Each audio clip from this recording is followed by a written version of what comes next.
রব্বুল আলামিন এই পৃথিবীর মানুষের হেদায়েতের জন্য যুগে যুগে অসংখ্য নবী এবং অসংখ্য রাসূল পাঠিয়েছেন। প্রত্যেক নবী এবং রাসূলকে রব্বুল আলামিন কম বেশি মুআজিজা দিয়েছেন, কিন্তু দুনিয়ার সকল নবী রাসূলগণকে যাদেরকে আল্লাহ মুআজিজা দিয়েছেন তাদের মুআজিজাগুলো দুনিয়া পর্যন্ত সীমাবদ্ধ ছিল, কিন্তু আমার আপনার নবীকে আল্লাহ তাআলা অসংখ্য মুআজিজা দিয়েছেন। তার মধ্যে এমন একটি মুআজিজা আমার নবীকে আল্লাহ দিয়েছেন, যেই মুআজিজা দুনিয়ার প্রথম নবী আমাদের সকলের বাবা সাইয়েদনা আদম আলাইহিস সালাম থেকে নিয়ে ঈসা ইবনে মারইয়াম পর্যন্ত কোন নবী ধুলির ধরা থেকে 7 আসমান ভেদ করে সিদরাতুল মুনতাহা পাড়ি দিয়ে আল্লাহর সান্নিধ্য লাভের সুযোগ পান নাই, জান্নাত জাহান্নাম স্বচক্ষে দেখার সুযোগ পান নাই, কিন্তু আমার আপনার নবীকে রব্বুল আলামিন ধুলির ধরা থেকে 7 আসমান ভেদ করে সিদরাতুল মুনতাহা পাড়ি দিয়ে রব্বুল আলামিন তার সান্নিধ্যে নিয়ে গিয়ে আল্লাহর বহু কুদরতের নিদর্শন তার নবীকে দেখিয়েছে। বুখারী শরীফের হাদিস বর্ণিত হয়েছে, নবী করিম সাল্লাল্লাহু আলাইহি ওয়াসাল্লাম তিনি বলছেন, আমি কাবায় হাতিমে হিজরের মধ্যে আমি শুয়েছিলাম। বেশ কিছু মিথ্যা বানোয়াট বর্ণনা আছে নবীজি নাকি উম্মে হানির ঘরে শুয়েছিলেন। এটা একটা ফাও কথা, মিথ্যা কথা। সহিহ বর্ণনা হলো নবী করিম সাল্লাল্লাহু আলাইহি ওয়াসাল্লাম কাবার যে হাতিম আছে হাতিমের মধ্যে তিনি শুয়েছিলেন। এমন সময় সাইয়েদনা জিবরিল আমিন নবীজির কাছে আসলেন। জিবরিল আমিন নবীজির কাছে যখন আসলেন, নবীজি লক্ষ্য করলেন জিবরিল আমিনের সাথে একটা বাহন রয়েছে, যে বাহনের নাম হলো বুরাক। জিবরিল আমিন নবীজিকে শুইয়ে দিলেন। শুইয়ে দেওয়ার পরে নবীজির ক্লিন হার্ট অপারেশন করলেন। নবীজির এই বুক থেকে নিয়ে নাভি পর্যন্ত ছিঁড়ে ফেললেন। নবীজির বুক থেকে নাভি পর্যন্ত কেটে শাক্কে সদর অর্থাৎ বক্ষ বিদারণ করলেন। নবীজি বললেন, ফাস্তাখরাজা কলবি। জিবরিল আমিন আমার বুকটা চিরে আমার ভেতর থেকে হৃৎপিণ্ড বের করলেন। সুম্মা উতিতু বিতাসতিন মিন যাহাবিন মামলুআতিন ঈমানা। এরপরে স্বর্ণের একটা পাত্র আনা হলো, যেই পাত্রের মধ্যে ঈমান দ্বারা ওই পাত্রটা পরিপূর্ণ ছিল। সাইয়েদনা জিবরিল আমিন আমার ভেতর থেকে হৃৎপিণ্ড বের করে জমজমের পবিত্র পানি দিয়ে সেটাকে ধৌত করলেন। এরপরে ঈমান আর হিকমত দিয়ে আমার হৃৎপিণ্ড অন্তরকে ভরে দিয়ে আবার আমার বক্ষের ভেতরে পুনঃস্থাপন করা হলো। এরপরে সাইয়েদনা জিবরিল আমিন আমাকে বললেন, নবী আপনি এবার বুরাকের মধ্যে আরোহণ করুন। বুরাক কি, এর ব্যাখ্যা আপনি করা লাগবে না। মুসলিম শরীফের হাদিসে নবীজি বুরাকের ব্যাখ্যা দিয়ে গিয়েছেন। নবীজি বলেছেন, ওয়া হুয়া দাব্বাতুন আবিয়াদ। এটা হচ্ছে সাদা একটা প্রাণী। তাওয়ীলুন ফাওকাল হিমারি ওয়া দুনাল বাগাল। নবীজি বলেছেন এটা হলো গাধার চেয়ে বড় আর খচ্চরের চেয়ে ছোট। গাধা আর খচ্চরের মাঝামাঝি টাইপের একটা প্রাণী। আর এই বুরাক এটা এত দ্রুতগামী একটা বাহন ছিল। নবীজি বলেছেন, ইয়াদাহু হাফিরাহু ইনদা মুনতাহা তরফি। ওই বুরাক এত দ্রুতগামী ছিল, তার দৃষ্টি সীমানা যত দূরে যেত তার পা ঠিক ততটুকু পড়ত। তার দৃষ্টি সীমা যায় যত দূর, তার পাও যায় তত দূর। সুবহানাল্লাহ। তো এত দ্রুত বাহন না হলে তো রাতের কিছু সময়ে এই বিরাট সফর সম্পন্ন করা সম্ভব। এই জন্য এরকম একটা দ্রুতগামী বাহন নবীজির জন্য পাঠালেন, তিনি কে? নবীজি বললেন, ফারাকিবতুহু। আমি সেই বুরাকের মধ্যে উঠলাম, আরোহণ করলাম। হাত্তা আতাইতু বাইতুল মাকদিস। ওই বুরাকে চড়ে আমি বাইতুল মুকাদ্দাসে আসলাম। বাইতুল মুকাদ্দাসে আসার পরে ফারাবাতুহু বিল হালকাতিল্লাতী ইয়ারবিতু বিহিল আম্বিয়া। আমি বাইতুল মুকাদ্দাস মসজিদের সামনে একটা খুঁটির সাথে ওই বাহনটাকে বেঁধে রাখলাম, যে জায়গাতে পৃথিবীর অন্যান্য নবীরা তাদের বাহনের দড়িগুলোকে যে খুঁটির সাথে বাঁধতেন, আমিও সেই খুঁটির সাথে বাঁধলাম। সুম্মা দাখালতুল মসজিদ। এরপরে আমি মসজিদে ঢুকলাম। ফাসাল্লাইতু ফীহি রাকাতাইন। এরপরে ওই মসজিদে ঢুকে আমি 2 রাকাত নামাজ আদায় করলাম। নবীজি যখন ওই মসজিদে ঢুকলেন তখন নবীজির সম্মানে রব্বুল আলামিন দুনিয়াতে যত নবী রাসূল পাঠিয়েছিলেন সকল নবী এবং রাসূলদেরকে রব্বুল আলামিন ইসরা এবং মেরাজের ওই রাতে বাইতুল মুকাদ্দাসে হাজির করেছিলেন। সাইয়েদনা জিবরিল আমিন নবীজিকে সকল ফেরেশতাদের সঙ্গে, সাইয়েদনা জিবরিল আমিন নবীজিকে অন্যান্য পয়গম্বরদের সাথে পরিচয় করিয়ে দিলেন। এরপরে সাইয়েদনা জিবরিল আমিন বললেন, ওগো আল্লাহর নবী, এখন নামাজ অনুষ্ঠিত হবে, আর আজকে সকল নবী রাসূলদের উপস্থিতিতে আপনি আজকে নামাজের ইমামতি করবেন। আল্লাহু আকবার। আপনি সামনে যান। নবীজিকে রব্বুল আলামিন এত মর্যাদা দিলেন। মর্যাদা দিতে দিতে দুনিয়ার সর্বপ্রথম মানুষ, সর্বপ্রথম নবী আদম আলাইহিস সালাম থেকে নিয়ে ঈসা আলাইহিস সালাম পর্যন্ত সকল নবী রাসূলকে আল্লাহ উপস্থিত করিয়ে সকল নবী রাসূলদের নামাজের সামনে নবীজিকে ইমাম বানিয়ে আল্লাহ রাব্বুল আলামিন আমার আপনার নবীকে ইমামুল মুরসালিন, সকল নবী এবং রাসূলদেরও ইমাম বানিয়ে দিলেন। সব নবী রাসূলের উপরে মর্যাদা দিয়ে দিলেন। সুবহানাল্লাহ পড়েন। আমার নবী দুনিয়াতে এসেছেন সিরিয়ালি সবার শেষে, কিন্তু তার উপরে। বলেন তো প্রধান অতিথি সবার আগে আসে নাকি সবার শেষে আসে? প্রধান অতিথি কখনোই অনুষ্ঠানের আগে আসে না, সবার শেষে আসে। এই বিশ্ব সভার প্রধান অতিথি হলেন আমার নবী। এই জন্য আমার নবীকে সবার শেষে পাঠিয়েছেন কে? নবীজি নামাজে ইমামতি শেষ করলেন। নামাজ যখন শেষ হলো নবীজি বললেন, ফাজাআনি জিবরিল, এরপরে আমার কাছে জিবরিল আসলেন, বিইনাইম মিন খামরিন ওয়া ইনাইম মিন লাবান, আমার কাছে দুধ এবং মদের 2টা পেয়ালা নিয়ে আসলেন। একটা পেয়ালার মধ্যে মদ ভর্তি ছিল আর একটা পেয়ালার মধ্যে দুধ ছিল। তিনি যখন আমাকে 2টা পেয়ালা দিলেন, ফাখতারতুল লাবান, আমি তখন দুধের পেয়ালা গ্রহণ করলাম। তখন সাইয়েদনা জিবরিল আমাকে বললেন, ইখতারতাল ফিতরা, ওগো আল্লাহর নবী, স্বভাবজাত জিনিসটাই আপনি পছন্দ করেছেন। আপনি যদি মদের পেয়ালা পছন্দ করতেন আপনার উম্মত গুমরাহ হয়ে যেত। দুধের পেয়ালা আপনি গ্রহণ করার কারণে আপনার উম্মত হেদায়েতের পথে পরিচালিত থাকবে। সাইয়েদনা জিবরিল আমিন নবীজিকে এই কথা বললেন। এই যে মক্কাতুল মুকাররমা থেকে মসজিদে আকসা পর্যন্ত আসলেন, এতটুকু সফরকে বলা হয় আরবিতে ইসরা। মক্কার মসজিদে হারাম থেকে নিয়ে ফিলিস্তিনের বাইতুল মুকাদ্দাস, এতটুকু সফরকে বলা হয় ইসরা। এই ইসরার কথা কোরআনে কারিমে এসেছে। রব্বুল আলামিন কোরআনুল কারিমের 17 নম্বর সূরা সূরাতুল ইসরা এর প্রথম আয়াতে বললেন, সুবহানাল্লাযী আসরা বিআবদিহি লাইলাম মিনাল মাসজিদিল হারামি ইলাল মাসজিদিল আকসা। পবিত্র সুমহান সেই সত্তা যিনি তার বান্দাকে ইসরা অর্থাৎ রাতের বেলা নৈশ ভ্রমণ করিয়েছেন। মসজিদে হারাম থেকে মসজিদে আকসা পর্যন্ত যিনি সফর করালেন তিনি কে? এতটুকু ছিল ইসরা। এবার শুরু হবে মেরাজ। মেরাজ মানে হলো ঊর্ধ্ব ভ্রমণ, অর্থাৎ উপরের দিকে ভ্রমণ করা। এটাকে আরবিতে কি বলা হয়? মেরাজ। এবার মেরাজ শুরু হবে। নবী করিম সাল্লাল্লাহু আলাইহি ওয়াসাল্লামকে নিয়ে এবার সাইয়েদনা জিবরিল আমিন ঊর্ধ্বাকাশের দিকে গমন শুরু করলেন।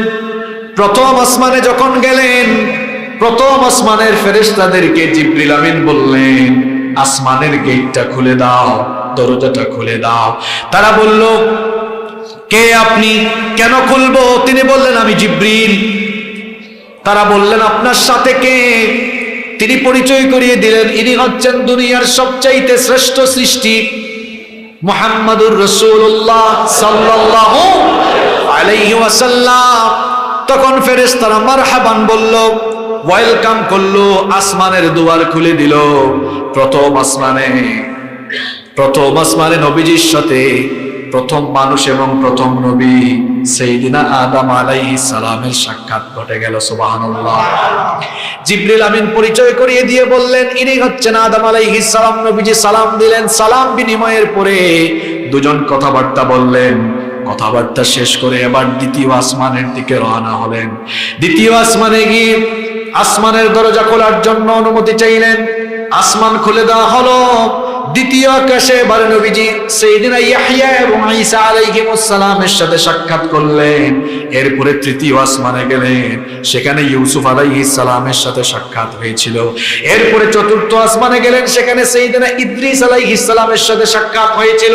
তারপরে পঞ্চম আসমানে গেলেন, সেখানে সাইয়েদনা হারুন আলাইহিস সালামের সাথে সাক্ষাৎ হয়েছিল। এরপরে ষষ্ঠ আসমানে গেলেন, সেখানে সাইয়েদনা মূসা কালিমুল্লাহর সাথে দেখা হয়েছিল। সাইয়েদনা মূসা আলাইহিস সালামের সাথে দেখা হওয়ার পরে নবীজি যখন বিদায় নিচ্ছিলেন, মূসা আলাইহিস সালাম তখন কাঁদতে লাগলেন। নবীজি তখন সাইয়েদনা মূসা আলাইহিস সালামকে জিজ্ঞেস করলেন, কি ব্যাপার মূসা আলাইহিস সালাম, মূসা পয়গম্বর আপনি কাঁদেন কেন?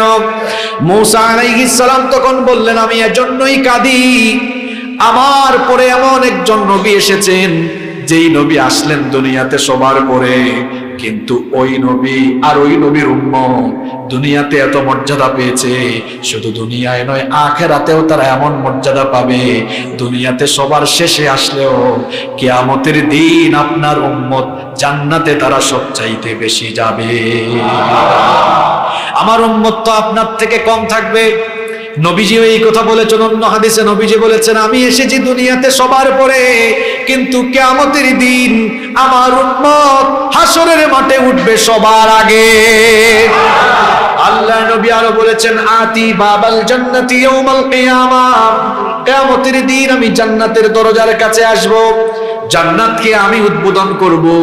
জান্নাত কিয়ামতের দিন খোলা হবে না ততক্ষণ, নবীজি জান্নাতের দুয়ারের কাছে আসেন না যতক্ষণ। সুবহানাল্লাহ। রব্বুল আলামিন তার হাবিবকে দিয়ে কিয়ামতের দিন জান্নাত উদ্বোধন করাবেন। নবীজি বললেন, আমি জান্নাতের দরজার কাছে আসব, এসে আমি জান্নাতের দরজার মধ্যে নিয়োগ থাকা দারওয়ান ফেরেশতাকে বলবো, ফাস্তাফতিহ, জান্নাতের দুয়ার খোলো। সে বলবে, মান আনতা, আপনি কে? আমি তখন বলবো, আনা মুহাম্মদ। সবাই বলেন সাল্লাল্লাহু আলাইহি ওয়াসাল্লাম। তখন ওই ফেরেশতা বলবে, মারহাবান, ওয়েলকাম, আপনার জন্যই তো অপেক্ষায় আছি। বিকা উমিরতু, আপনার ব্যাপারে আমি আদিষ্ট হয়েছি, আল্লাহ আমাকে আদেশ করেছেন আপনি আসার আগ পর্যন্ত আমি যেন দরজা না খুলি, দরজা যেন কেউ খুলতে না পারে। আজকে আপনার মাধ্যমে জান্নাতকে উদ্বোধন করা হবে। এখন নবীর দাম যদি এত বেশি হয়, সেই নবীর উম্মত তো আমরা উম্মত হিসাবে অন্যান্য উম্মতের চাইতে আমাদের সম্মান মর্যাদা কম না বেশি? এজন্য আপনারা রাগ কইরেন না, নবীজি বলে গিয়েছেন কিয়ামতের দিন আমার উম্মত জান্নাতে ঢোকার আগে অন্য কোন নবীর উম্মত জান্নাতে ঢুকতে পারবে না। নবী করিম সাল্লাল্লাহু আলাইহি ওয়াসাল্লামের সাথে মুসা নবীর কথোপকথন শেষে সপ্তম আসমানের দিকে নবীজি রওনা দিলেন। সপ্তম আসমানে যাওয়ার পরে দেখা হয়ে গেল আমাদের জাতির পিতা সাইয়েদনা ইব্রাহিম খলিলুল্লাহর সাথে। নবীজি গিয়ে দেখলেন সাইয়েদনা ইব্রাহিম খলিলুল্লাহ তিনি বাইতুল মামুরের প্রাচীরের সাথে হেলান দিয়ে বসে আছেন। বাইতুল মামুর এটা হচ্ছে ফেরেশতাদের কিবলা, আমাদের কিবলার নাম হচ্ছে বাইতুল্লাহ। আমাদের কিবলার নাম কি? এটার অনেক নাম, বাইতুল্লাহ, আল বাইত, আল বাইতুল আতিক, আল বাইতুল মুহাররম, আল কাবা, আল মুশাররফা, আল মসজিদুল হারাম। কয়টা নাম? এই কাবা শরীফের টোটাল নাম হলো কয়টা? 6টা নাম কোরআনে এসেছে। আমাদের কিবলাটা হলো পৃথিবীর কেন্দ্রে, মানে সেন্টারে, একেবারে মাঝখানে। একেবারে কোথায়? পৃথিবীর মাঝখানে অবস্থিত কার ঘর? আল্লাহর ঘর। আর ওই বাইতুল্লাহ ঠিক উপরে, 7 আসমানের উপরে হলো ফেরেশতাদের কিবলা। ওই কিবলার নাম হলো বাইতুল মামুর। ওখানে ফেরেশতারা ঢুকে ইবাদত করে। নবীজি বলেছেন বাইতুল মামুরে একসাথে 70,000 ফেরেশতা ঢুকে ইবাদতের জন্য। আর যারা একবার ঢুকবে কিয়ামতের আগ পর্যন্ত ঢুকার আর কোনো চান্সও পাবে না। কিছু চুট ডাকাইতের কারণে এখন মনে হয় আমাদের অবস্থাও এমন হবে, যারা আমরা গিয়ে আসছি আর মনে হয় বাইতুল্লাহ যাইতেও পারবো। যারা যাই নাই এখন স্বপ্ন দেখতেও ভয় লাগে। 6 লক্ষ কত টাকা জানি? 6 লক্ষ কত হাজার? জি 93 না? আচ্ছা, 6,93,000 টাকা সরকারি ব্যবস্থাপনায় হজ করতে লাগে। চিন্তা করেছেন আপনারা? প্রায় 7 লক্ষ টাকা। আগে মানুষ অল্প অল্প করে টাকা জমাইতো, 2.5 লাখ 3 লাখ টাকা হইলেই মানুষ একটু সাহস করতো আমি হজে চলে যাব। আর যারা মাকে নিয়ে বাপকে নিয়ে হজ করার চিন্তা করেছে, আগে তো 10 লাখ টাকা হইলে মোটামুটি মা বাপকে নিয়ে সন্তান চলে যেতে পেরেছে, 3 জন 10 লাখে হয়ে গেছে। এখন 3 জন যাইতে হইলে লাগবে কত? হায় হায় হায় হায় হায়, চিন্তা করেছেন? বিমানের ভাড়া, এই বাংলাদেশ বিমান যারা পরিচালনা করছে এরা ইচ্ছা মতো চুরি ডাকাতি করছে, আর এই ক্ষতি পুষায় দেওয়ার জন্য তারা হাজিদের পকেট থেকে টাকা বের করার ধান্দা করছে। চিন্তা করেছেন আপনারা? আপনারা যারা হজে গিয়েছেন, ওমরায় গিয়েছেন, ওখানে 1 মাস খাইলেও বাংলাদেশি টাকায় 20,000 টাকাও খরচ হবে না। এত কম খরচের দাম। আমাদের মোতাল্লি সাহেব গিয়েছেন, আবু তাহের সাহেব কিছুদিন আগে ওনারা গিয়ে এসেছেন, কত অল্প টাকায় খাওয়া যায় সেখানে, এবং সেখানকার বাড়ি ভাড়াগুলো অত বেশি নয়। মানলাম হজের টাইমে একটু বেশি থাকে, কিন্তু তাও হিসাব করলে যেখানে 2.5 লাখে 3 লাখে আগে যাওয়া যেত, 1 লাখে দ্বিগুণ হয়ে গেল। কিন্তু বাড়লে তো অল্প বাড়ানো যেত। এটা একটা মহা ডাকাতি শুরু হয়ে গিয়েছে। হজের মতো ইবাদত, এটা নিয়েও ব্যবসা শুরু হয়ে গেল। আল্লাহ এদেরকে হেদায়াত দান করেন। হেদায়াত না থাকলে আল্লাহ আপনার যা মন চায় তাই করেন, যা ইচ্ছা তাই করেন। কিরকম ডাকাইতের ডাকাইত, চিন্তা করেছেন আপনারা? সাহস করা যাবে? 7 লক্ষ টাকা, এটা কি বাড়ির কাছে? ইব্রাহিম আলাইহিস সালাম এই কাবাগর রিকনস্ট্রাকশন আল্লাহ তাকে দিয়ে করিয়েছেন। সুবহানাল্লাহ। বাপ আর ছেলে, বাবা আর ছেলে ইসমাইল আলাইহিস সালাম, বাপ বেটা দুজনে মিলে আল্লাহর ঘর কাবা বানিয়েছিলেন। কাবা ঘর ওই জায়গাটা দেখায় দিয়েছিলেন কে? ওনাকে দিয়ে আল্লাহ তাআলা দুনিয়াতে একটা শ্রেষ্ঠ কাজ করিয়েছেন। এজন্য আল্লাহ তাআলা তাকে বাইতুল মামুরের কাছাকাছি রেখেছেন। নবীজি বলেছেন, মেরাজের রাতে আমি ইব্রাহিম আলাইহিস সালামকে দেখলাম ওই বাইতুল মামুরের সাথে, বাইতুল মামুরের প্রাচীরের সাথে হেলান দিয়ে তিনি বসে আছেন, তার সঙ্গে আমি কথা বললাম। এরপরে সাইয়েদনা জিবরিল আমিন আমাকে নিয়ে সিদরাতুল মুনতাহায় চলে গেলেন। সেখানে গিয়ে এমন একটা বিরাট বৃক্ষ আমি দেখলাম, যেই গাছের পাতা হলো হাতির মতো, হাতির কানের মতো। সুবহানাল্লাহ। যেই গাছের ফলগুলো হলো কলসির মতো। এরপরে সিদরাতুল মুনতাহা থেকে রব্বুল আলামিন আমাকে তার সান্নিধ্যে নিয়ে গেলেন। আমাকে রব্বুল আলামিন জান্নাত দেখালেন, জান্নাতের নেয়ামত আমাকে দেখালেন।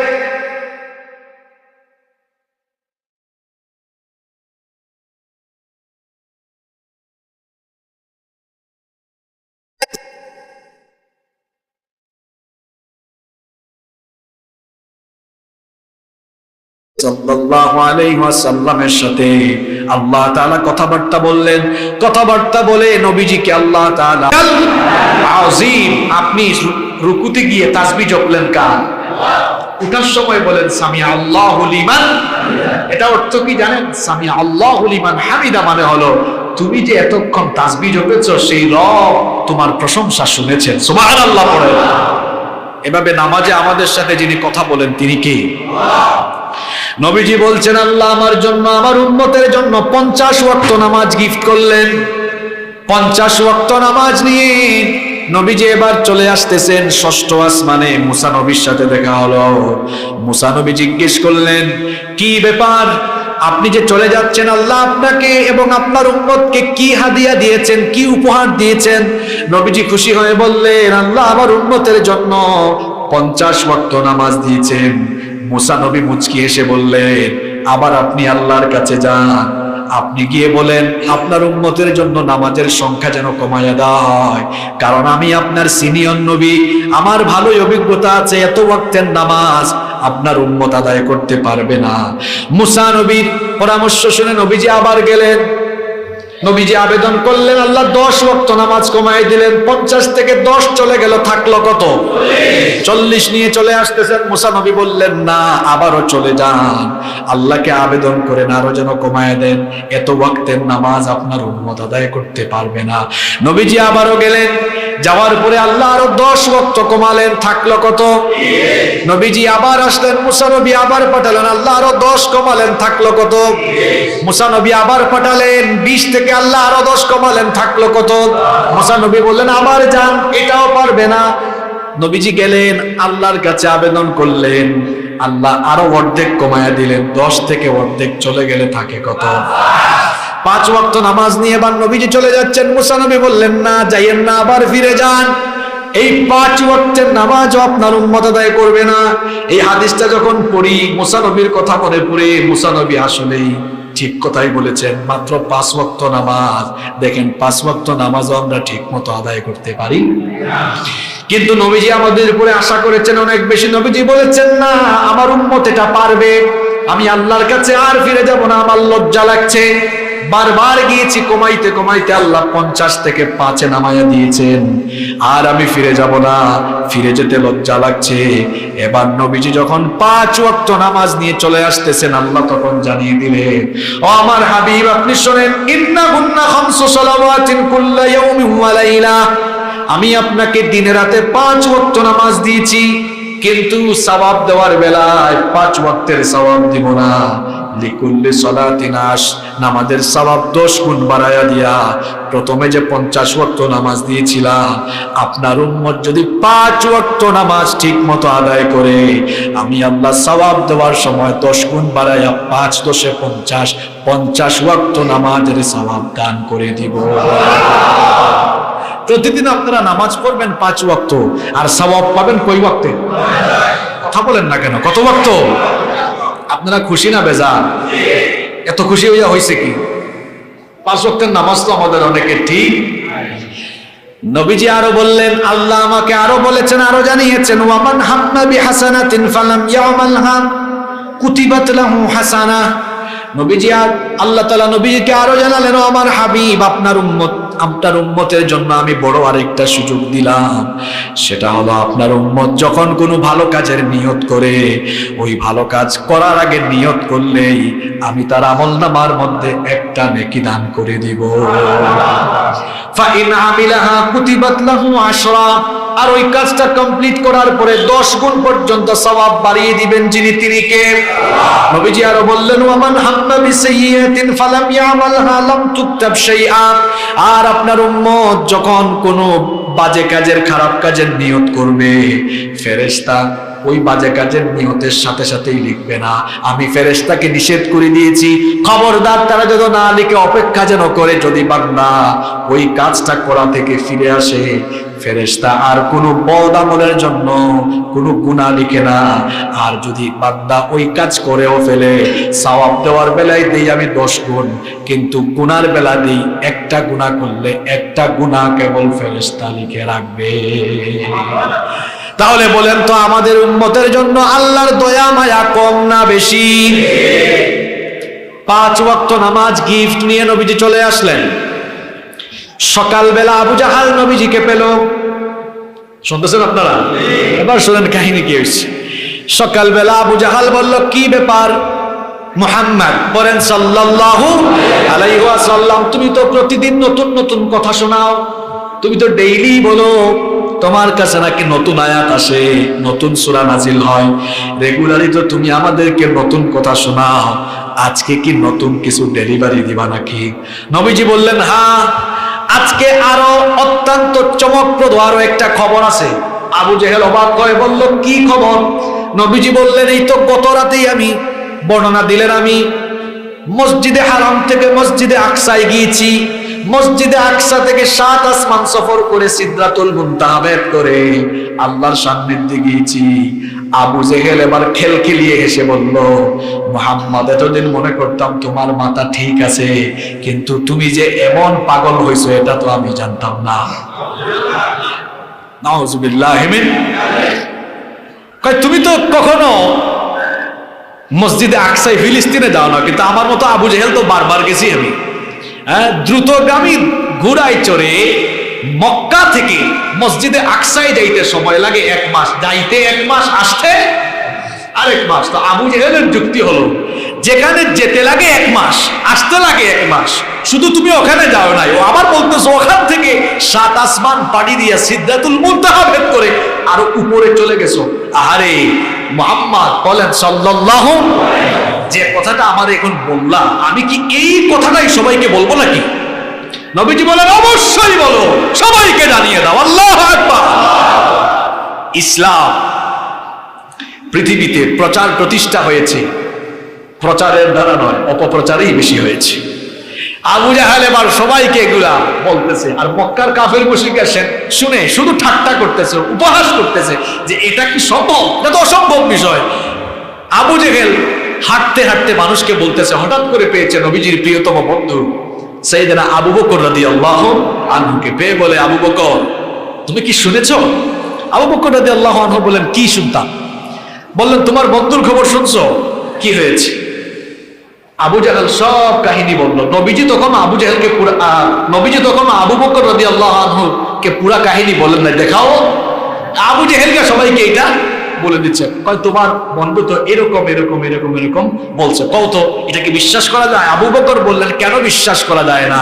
আমার নবী যদি এটা বলেন 100% সত্য কথা, নবীজির মেরাজ 100% অথেন্টিক হয়েছে। সুবহানাল্লাহ। আবু বকর রাদিয়াল্লাহু আনহু নবীজির কাছে দৌড়ে গেলেন, গিয়ে বললেন, নবীজি আমি তো শুনছি এরকম এরকম আবু জাহেল বলছে। নবীজি বলেন, আবু বকর তুমি কি আমার কথা বিশ্বাস করো নাই? আবু বকর রাদিয়াল্লাহু আনহু বললেন, কেন নয়, আপনি যা বলেছেন প্রতিটি কথা আমার হৃদয়ে গেঁথে গিয়েছে, প্রতিটি কথা আমি আমার ঈমান দিয়ে বিশ্বাস করেছি। সুবহানাল্লাহ। নবীজি বলেন, আবু বকর তুমি তো আবু বকর নও, তুমি আজকে থেকে সিদ্দিক। সুবহানাল্লাহ পড়েন। নবীজির এই ঘটনা কাফের মুশরিকরা বিশ্বাসই করতে চাচ্ছে না। ওই যে আজকের আলোচনার শুরুতে বলছিলাম যে বিশ্বাস না করার কি কারণ, আজকে অনেকে লেট করে আসছেন, ওই কথাগুলো মিস করে ফেলছেন আপনারা, ইউটিউব থেকে শুনে নিয়েন পরে। অনেক সুন্দর সুন্দর কথা কিন্তু শুরুতে বলেছি আমি। তো এরা বলতেছে এটা কিভাবে সম্ভব?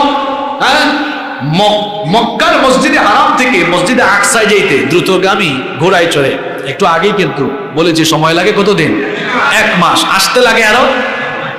তারা বললো, মুহাম্মদ ফাজলামি করো না আমাদের সাথে, যা বলতেছো এসব কথা আর বলিও না, মানুষ তোমাকে পাগল বলবে। নবীজি বললেন, না, আমি গিয়েছি। মক্কার কাফেরদের মধ্যে কিছু ব্যবসায়ী ছিল যারা ওইসব অঞ্চল সফর করতো। তারা বললো, ঠিক আছে তুমি যদি গিয়েই থাকো তাহলে বলো বাইতুল মুকাদ্দাসের এই দিকের দরজা কেমন, ওই দিকের জানালা কেমন, ইত্যাদি ইত্যাদি প্রশ্ন তারা তখন কি করলো, করতে লাগলো। এখন নবীজি তো সফর করেছেন রাতের বেলা, সবকিছু তো আর ভালো করে খেয়াল করেন না। নবীজি যতটুকু দেখছেন বলতে বলতে আটকে যাচ্ছেন। আল্লাহ তাআলা বললেন, নবীজি হতাশ হওয়ার কোনো কারণ নাই। ওরা প্রশ্ন করেছে, আমি আপনার চোখের সামনে এখন এই মুহূর্তে বাইতুল মুকাদ্দাসকে তুলে ধরলাম। নবীজি আবার বাইতুল মুকাদ্দাস দেখে দেখে পুরা বাইতুল মুকাদ্দাসের বর্ণনা যখন তাদেরকে দিলেন, সব কাফেরদের মাথা তখন, আসলে তো তাই, এটা কেমনে ঘটলো, তুমি কেমনে গেলা, এটা তো সম্ভব নয়। নবীজি বলেন, হ্যাঁ সম্ভব, কে চাইলে সম্ভব। নবীজি কার প্রেরিত পয়গাম্বর? নবীজি বললেন, যদি আমার কথা বিশ্বাস না হয় আমার কাছে আরো একটা প্রমাণ আছে। তারা বলল, কি প্রমাণ? নবীজি বললেন, আমি যখন মেরাজে ছিলাম, মেরাজ মানেই তো, আমি মেরাজ শব্দের অর্থ বলেছি উপরে ভ্রমণ করা। তো আমি যখন উপরে উঠলাম, আমি দেখেছি বাইতুল মুকাদ্দাস থেকে মক্কার একটা কাফেলা বাইতুল মুকাদ্দাস থেকে মক্কার উদ্দেশ্যে রওনা দিয়েছিল, তাদের উট হারায় গিয়েছিল। আমি উপর থেকে দেখেছি তাদের উটটা কোথায়, এদেরকে বলে দিয়েছিলাম ওখানে তোমাদের উট আছে। এরা ডানে ভাবে তাকাইছে, আওয়াজ কোত্থেকে আসছে এরা জানে না, তো আওয়াজটা কিন্তু আমি দিয়েছিলাম। আর এই কাফেলাকে আমি দেখে এসেছি, এরা ওই জায়গাতে অবস্থান করছে, এদের সঙ্গে এই পরিমাণ উট আছে, এই এই জিনিসপত্র আছে, তোমরা দেখবা ঠিক এই সময়ে মক্কায় এসে হাজির হবে। কাফের মুশরিকরা দেখলো নবীজি যা বলেছেন সেই পরিমাণ উট, সেই পরিমাণ জিনিসপত্র এবং নবীজির কথা মতো ওই টাইমেই তারা মক্কায় এসেছে। সুবহানাল্লাহ। এরপরেও যার অন্তর বাঁকা তার অন্তর বাঁকাই। কিছু মানুষের ঘাড় একটু তেরা থাকে, বাঁকা থাকে, এটারে সোজা করা যায় না। এদের ঘাড় যে তেরাই থাকলো, এখনো ওই ঘাড় তেরাদের উত্তর শরীরা দুনিয়াতে আছে। এরা নিজেদেরকে বিজ্ঞান মনস্ক দাবি করে, এত বিজ্ঞান তারা বুঝে, আপনি বিজ্ঞান দিয়ে বুঝাইলো হে ঘাড় তেরা বুঝবে না, যে বুঝবেই না। এজন্য বলেছি এত যুক্তি লাগে না। আল্লাহ শুরু করেছেন সুবহান শব্দ দিয়ে, যার মধ্যে কোনো দুর্বলতা নাই, অক্ষমতা নাই, যিনি যা ইচ্ছা তাই করতে পারেন। গলার আওয়াজ বড় করে বলেন, তিনি কে? তিনি তার হাবিবকে ইসরা এবং মেরাজে নিয়ে গিয়েছেন। আর এই মেরাজের রাতে আমাদের জন্য একটা গিফট দেওয়া হয়েছে। গিফটটা কি?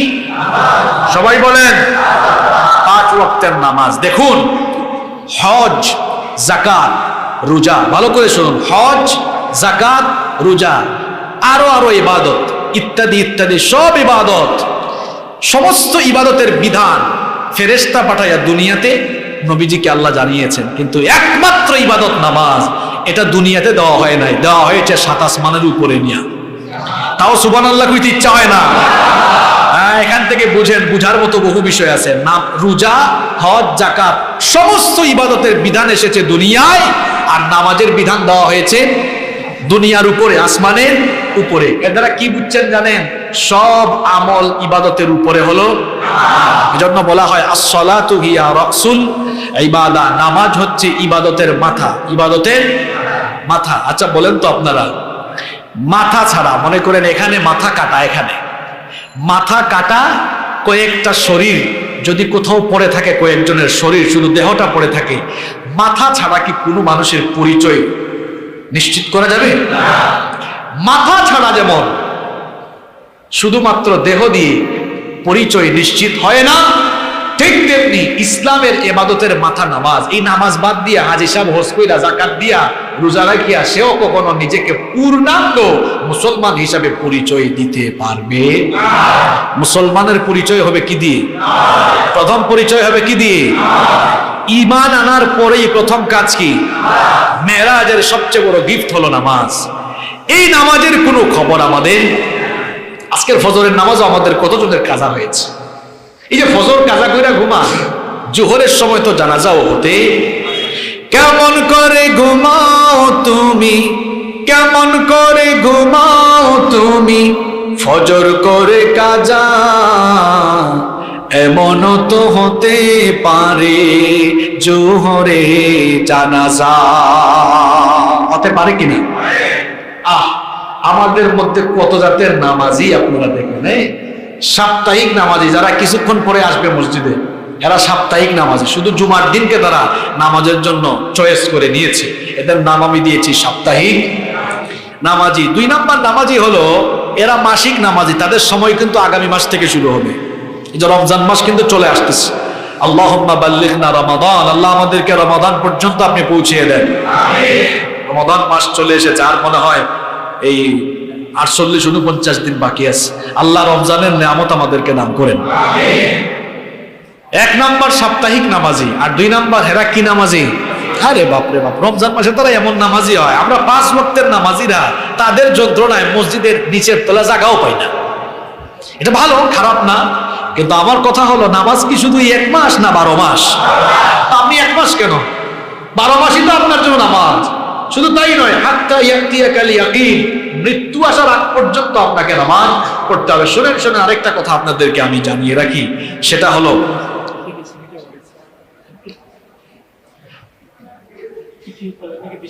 আচ্ছা আমি বলবো, এটা সুন্দর একটা চিঠি এসেছে। শুনেন শুনেন, আরেকটা কথা ভুলে গেলাম। ও আচ্ছা, ইয়েস, শুনেন শুনেন, হঠাৎ করে এই কথাটা আমার এখন মনে পড়লো। এটা বলার কোনো প্রস্তুতিও আমার ছিল না, হঠাৎই আমার ধ্যানে এখন আসলো।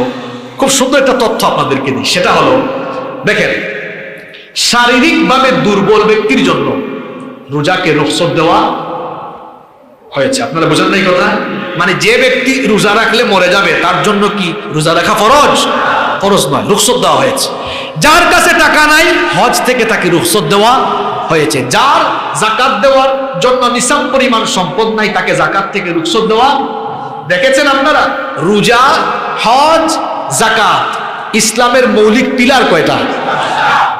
কালেমা বা ঈমান, তারপরে নামাজ। এই নামাজ আর কালেমা, এই 2টা বাদ দিয়ে বাকি 3টা দেখেন, রোজা, হজ, যাকাত, 3টা থেকেই রুখসত নেওয়ার ওজর। কিন্তু নামাজ একমাত্র যদি মানুষ পাগল হয়ে না যায়, পাগল মানে মাথা ঠিক নাই, ব্রেন ঠিক নাই, পাগল না হইলে, আর মহিলাদের মাসে যে কয়েকদিন তারা অসুস্থ থাকে, এটা না থাকলে পুরুষ আর নারী নামাজ মরার আগ পর্যন্ত ছাড়তে পারবে না। শরীর যদি দুর্বল হয়ে যায়, দাঁড়াইতে পারে না, বসে পড়তে হবে, বসে পারে না শুয়ে পড়তে হবে, শুয়ে পারে না ইশারায় পড়তে হবে, তাও নামাজ বান্দা ছাড়তে পারবে না, পারবে না, পারবে না। গুরুত্ব কম না বেশি? কি বুঝছেন আপনারা, কম না বেশি? এই জন্য হাসরের মাঠে আল্লাহর সামনে দাঁড়াইলে সবার আগে আল্লাহ হিসাবও নিবেন কোন জিনিসে? আরো জোরে বলেন। কিও সাপ্তাহিক আর মাসিক নামাজি ভাইরা হিসাব দিতে পারবেন নি? এইটা গেল সাপ্তাহিকের হিসাব, মাসিকের হিসাব। আর আরেক গ্রুপ আছে এরা বার্ষিক, শুধু 2 ঈদ। আর 4 নম্বর শ্রেণী হচ্ছে এরা সিজনাল, ওই যে সবে বরাত আসতেছে সামনে, তারা পাঞ্জাবি টাঞ্জাবি লাগায় তোবারক খাওয়ার জন্য, বিরিয়ানি খাওয়ার জন্য মসজিদে মসজিদে ঘুরবে, কিছু কিছু নামাজ ও নফল পড়বে। অসুবিধা নাই, নফল ইবাদতের প্রতি আমরা উৎসাহিত করি, কিন্তু আমি আমার নিজের চোখে দেখেছি বহু মানুষকে এরা 20-30 রাকাত নফল নামাজ রাতে পড়ছে, কিন্তু ফজরের নামাজ না পড়া ঘুমাই গেছে। কি বললেন, এরকম আছে না? হ্যাঁ, এই হলো সিজনাল নামাজি।